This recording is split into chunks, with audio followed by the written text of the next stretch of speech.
혼인기간 내내 맨날 화만 나면 나한테 이혼하자고 맨날 그랬었고, 최근에도 자기가 먼저 이혼하자고 했어요. 그래서 이혼 조정을 신청하면 상대방은 그냥 쌍수 들고 환영할 거야 라고 얘기하지만, 제가 보통 이혼 소송 들어가면은 그렇게 혼인관계 회복하고 싶다, 사랑한다, 미안하다 그러면서 이혼을 거부하더라고요.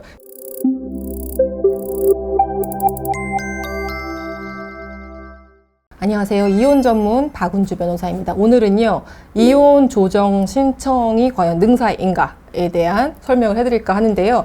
요즘에는 참 많은 분들이 변호사님 저 이혼 조정 신청할 건데요, 뭐 이렇게 하면서 상담 잡아주세요 하시는 분들이 정말 많아요. 이혼 조정 신청을 하면 빠른 시일 내에 이제 이혼이 마무리될 수 있을 거라고 생각을 하고 이혼 조정 신청해주세요 라고 하는데, 사실은 이혼 조정의 신청에 곧바로 들어가는 것이 좋은 사건이 있고 아닌 사건이 있고 그렇거든요. 이혼 조정 신청은 과연 언제 들어가는 것이 좋은지에 대해서 설명을 해드릴까 합니다.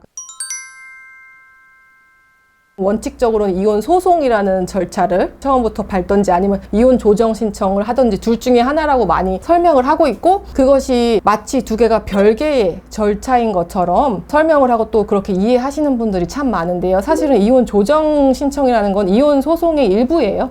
처음에는 이혼 조정을 신청을 해서 조정 기일을 열었는데 조정이 결렬됐을 경우에는 자연스럽게 이 이혼 조정 신청 사건은 이혼 소송으로 그냥 자연스럽게 넘어가게 되어 있어요. 그러니까 하나의 절차라고 보시면 되는 거죠. 이혼 조정 신청서와 이혼 소송, 소장이라고 하는 조정 신청서와 소장, 법원에 처음으로 제출하는 문서거든요. 그래서 이혼 조정 신청서로 낼 수도 있고 이혼 소송에 따른 이혼 소장을 제출할 수 있는데, 그것은 서로 내용이 다를 수 있어요. 이혼 조정 신청서 같은 경우에는 혼인 파탄 원인이나 배우자, 피신청인이라고 하는 상대방의 유책에 대해서 구구절절 자세히 설시를 하기보다는 서로의 유무책을 떠나서 조정에 의한 원만한 이혼을 원한다, 이렇게 해서 간단히 들어가는 경우가 많거든요. 이게 어떤 의미냐고 하면은, 이혼 조정으로 진행할 경우에는 굳이 진흙탕 싸움을 시작하지 않는다는 거죠. 진흙탕 싸움은 서로의 잘잘못을 따지고 묻고, 그쵸? 막 반소를 제기하고 진흙탕 싸움을 하지 않는다는 건 그런 의미인 거예요. 이 조정 신청에서의 어떤 간단한 문구라는 것이 결국에는 나 당신의 잘못 따지지 않을게, 우리 원만하게 조정하자, 즉 당신에게 위자료 청구도 하지 않을게 라는 의미가 굉장히 큰 거죠, 사실은. 그쵸? 어떤 의미인지 알겠죠?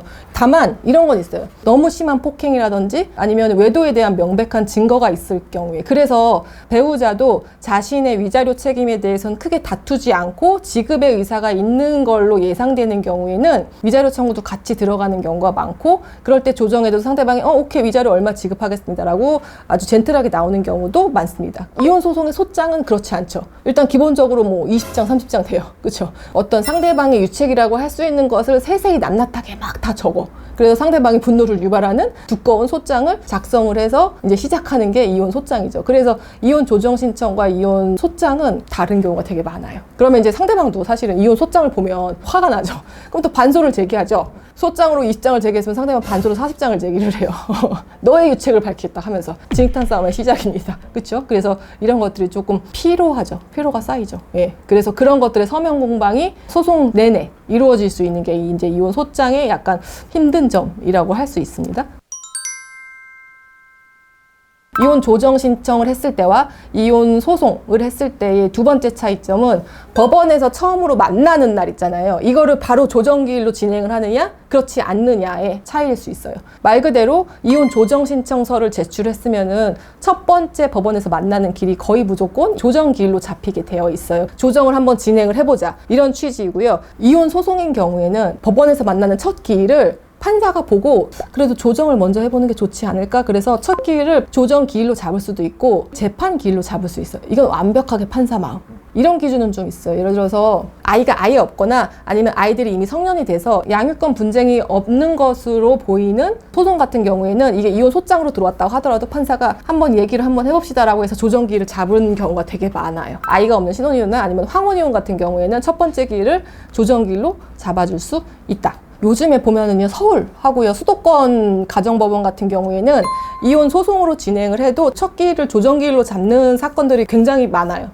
근데 지방은 아직 그렇지는 않은 것 같아요. 지방 같은 경우에는 여전히 이혼 소송으로 진행된 경우에 법원에서 만나는 첫 기일을 재판 기일로 보통 잡고 진행하는 경우가 많은 것 같고요. 그런 차이점이 있다. 그렇죠? 그러면은 조정 신청이 능사인가? 라고 생각을 해보면은 여러 가지 조금 나의 상황에 따라서 많이 다를 수 있다는 생각이 들거든요. 일단은 제가 말씀드린 이 세 가지의 요건이 다 만족이 돼야 조정 신청을 들어갔을 때 의뢰인이 원하는 대로 빠르고 원만한 조정으로 이혼이 될 수 있다고 보이는데, 첫 번째는 이혼 여부와 관련된 부부 쌍방의 의사가 일치하는가의 문제인 거예요. 아내와 남편이 이혼에 관련된 의사가 일치하지 않아, 즉 부부 중 일방이 이혼을 원하지 않는다고 했을 때에는 이혼과 관련 전제된 모든 어떤 조정들은 사실은 의미가 없죠. 근데 또 이런 거 있어요. 일치됐어요, 의사가? 100%, 1000% 일치, 10,000% 일치래. 그래서 혼인기간 내내 맨날 화만 나면 나한테 이혼하자고 맨날 그랬었고, 최근에도 자기가 먼저 이혼하자고 했어요. 그래서 이혼 조정을 신청하면 상대방은 그냥 쌍수 들고 환영할 거야 라고 얘기하지만 제가, 근데요 선생님, 대부분 다 혼인기간 내내 이혼하자고 난리치던 사람이 이혼 소송 들어가면은 이혼 거부하는 경우가 태반이라고. 보통 이혼 소송 들어가면은 그렇게 혼인관계 회복하고 싶다, 사랑한다, 미안하다 그러면서 이혼을 거부하더라고요. 그래서 그 배우자의 그 이혼을 동의하겠다는 그 의사가 진짜인지 아닌지 우리가 사실은 확인할 수 없고, 이혼 조정 신청을 들어가 보지만 상대방이 거부할 가능성도 제가 봤을 때는 꽤 높아 보입니다 라고 얘기할 수 있거든요. 그래서 이런 부분들을 한번 확인을 해봐야 될 것이고요. 두 번째로는 만약에 이혼에 관련돼서 이 의사가 일치했어요. 근데 미성년 자녀가 있는 경우에 양육자, 그쵸? 양육자 및 친권자 지정에 있어서는 부부간의 의사가 누구로 지정하겠다, 누가 키우겠다라는 것이 일치가 되거나 일치가 될 것이 예상이 되는지가 또 문제거든요. 이혼은 오케이, 양육권은 절대 안 되지라고 했을 때, 양육권은 서로 다투기 시작하면은 누가 양보하고 이러는 게 참 어려워요. 조정길이 열린다고 하더라도 양육권을 원하는 상대방을 설득하기는 참 어려운 일이기 때문에, 만약에 그랬을 경우에 양육권에 관해서 의사가 일치되지 않으면은 조정 신청 들어가는 것이 사실은 무익할 수도 있어요, 여러분. 그래서 이 부분까지 확인을 하셔야 되는 거고, 또 중요한 거, 우리가 돈 문제가 또 항상 중요하지 않습니까? 현재 서로 내 재산, 너 재산 다 알고 있어. 어느 정도 대충 다 알고 있어, 그쵸? 얼마 정도 서로 가지고 있는지 알고 있고, 그 금액을 기준으로 재산 분할을 할 것인지의 문제거든요. 보통 이혼 조정을 신청하는 경우에 판사가 생각하는 이혼 조정의 취지가 뭐냐면은 빠르고 원만하고 이런 마무리거든요. 그런데 야, 남편아 부인아 잘 들어봐. 내가 이혼 조정 신청했으면 서로 어느 정도 금액 알고 있는 거 아니냐. 지금 서로 알고 있는 재산을 기준으로 그냥 그 재산으로 나누고 나머지 재산은 그냥 각자 재산으로 하는 거지. 그렇게 다 캐내고 막 따지고 하려면은 조정 신청을 왜 하냐. 조정 사건에서는 첫 기일 조정기일이 열리기 전에 그렇게 일방이 누군가가 아니면 쌍방이 상대방의 재산에 대해서 조회, 탐색하려는 절차를 시도할 때 판사가 그걸 허가하지 않아요. 그거는 조정의 취지에 맞지 않는다. 그쵸? 예. 그래서 그렇게 하려면 소송으로 그냥 이송시키겠다라고 얘기를 말씀 많이 하시거든요. 그러니까 선생님, 나 상대방 재산 하나도 모르는데 조정 신청해도 돼요? 안 되죠. 예. 그러면 무익한 그냥 시간 낭비가 될 수 있습니다. 그래서 위 세 가지 요건을 모두 충족하면은 제가 말씀드린 이혼과 관련된 의사가 일치하는지, 그 다음에 양육권 친권에 관한 의사가 일치하는지, 또 하나는 재산 분할과 관련된 내용에 대해서 제가 지금 말씀드린 대로 현재 알고 있는 재산을 기준으로 해도 상관이 없는지에 대한 이 세 가지 요건이 모두 충족되면 이혼 조정 신청한 거 너무 베스트 굿이에요. 그쵸? 근데 이 중에 한 개라도 일치하지 않으면은 이혼 조정 신청을 하는 것이 과연 맞는 것인가의 문제에 다시 또 우리가 진지하게 고민을 해볼 수 있지 않겠습니까? 우리가 조정 신청을 하는 이유는 빨리 진행하고 싶어서 이거거든요.